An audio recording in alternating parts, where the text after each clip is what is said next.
May I invite the athletes for the division of senior female elite 75 kilograms.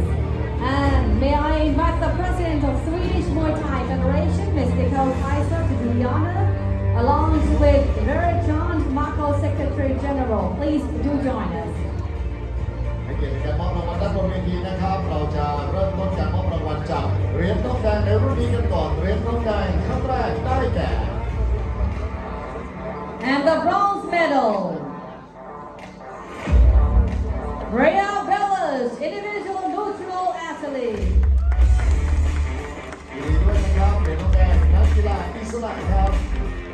ได้รับเหรียญรางวัลพร้อมกับของรางวัลที่ระลึกจากชวาลอฟสกี้ด้วยนะครับ So all the medalists will receive a special gift from Swarovski. รางวัลเหรียญทองแดงอีกหนึ่งท่านได้แก่ Bronze medal,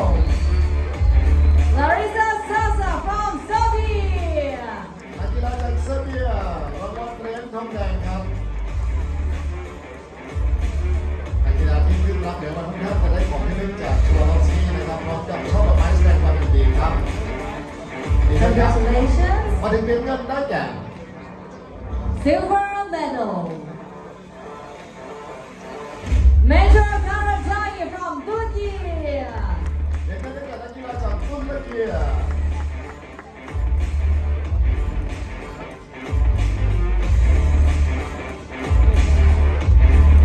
ขอแสดงความยินดีด้วยนะครับมาถึงรางวัลชนะเลิศเหรียญทองในรุ่นนี้ได้แก่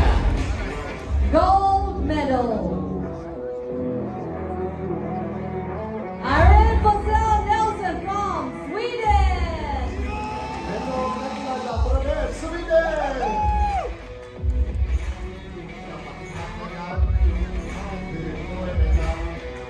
Also receiving the special gift from Swarovski and 5 nights at the Emirates Sports Hotel in Dubai.